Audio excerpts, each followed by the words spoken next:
So yesterday we had done this program, that is a seek program to toggle LED in the interrupt service routine using time array and use low power mode. So in the interrupt service routine, we had written the code to toggle the LED, that is P2 out is equal to P2 out XOR with LED1 or LED2.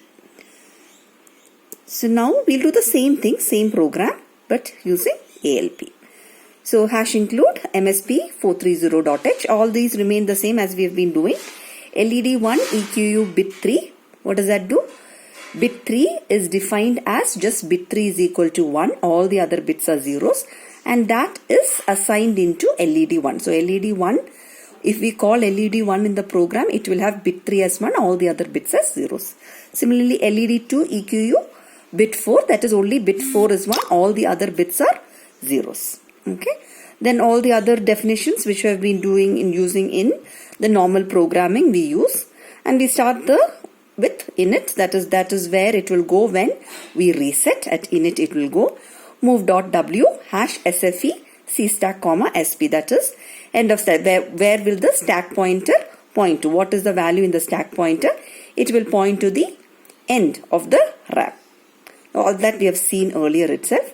Move.w hash wdt pw odd with wdt hold comma ampersand wdt ctl. So into the watchdog timer control register we are telling, okay, we are going to hold the watchdog timer. We do not require the watchdog timer's functionality of resetting.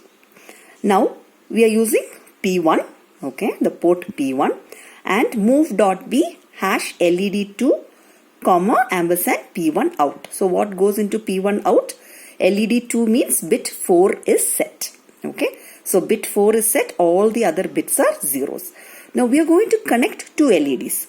One to P1.3 and another LED to P1.4. So as of now, once we set the direction and we connect, so P1.4 will have 1 and P1.3 value will be 0 because we have moved hash LED2 into P1 out. Okay. So what happens? The LED connected to P1.4 will glow and the LED connected to P1.3 will be off. Okay. So we have to set the direction for that. That is, those two pins should be set as output. Those two pins should be ones. So bit set.b hash LED1 or LED2. So bit 3 and bit 4 are ones here and it is moved into the register P1 dir. So we set the direction, that is those two bits are set as output. Now again we know what is 49,999. We have already done it in class. We have calculated the value for 0.5 seconds such a way that SMCLK is actually 800 kilohertz. So timer A will be connected to SMCLK and it is divided by 8 because we are using ID underscore 3. So 800 kilohertz divided by 800 kilohertz and 100 kilohertz. So 100 kilohertz is the frequency. So 100 kilohertz, 100,000 pulses per second. So if we want 0.5 seconds, it will be, the count will be 50,000. The count should be 50,000. We are using up mode, that is MC underscore 1.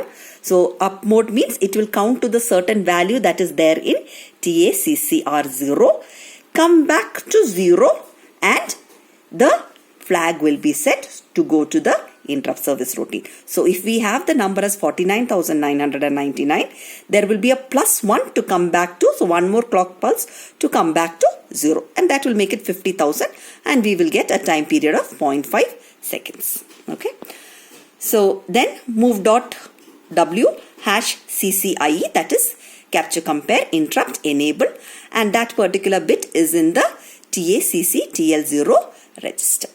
Okay. So the interrupt is enabled. Unless the interrupt is enabled, it will not go to the interrupt service routine. So the two interrupts should be enabled.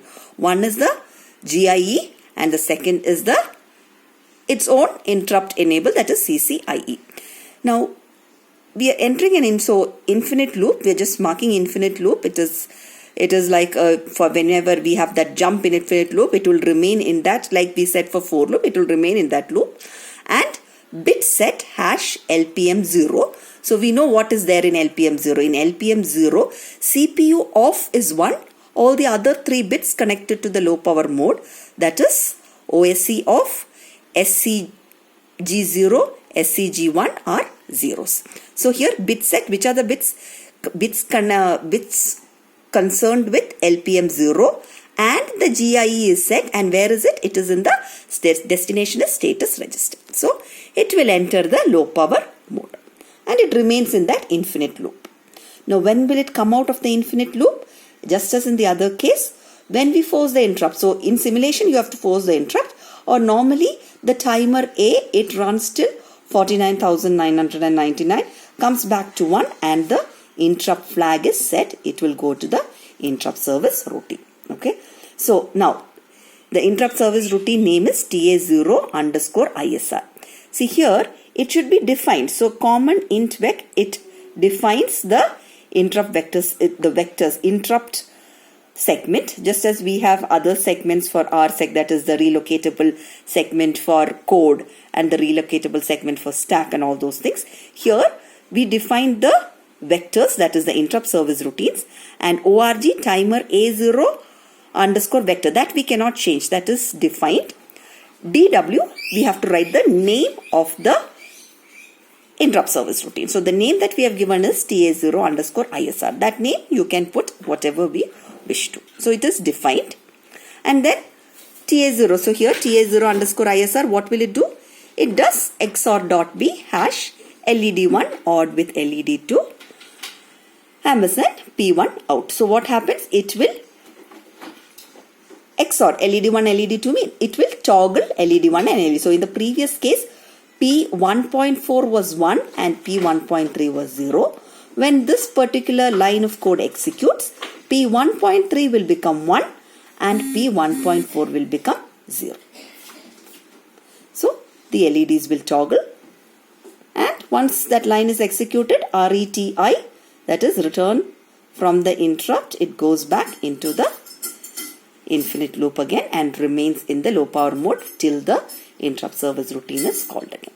Okay, so we'll just try to run this in the IAR workbook.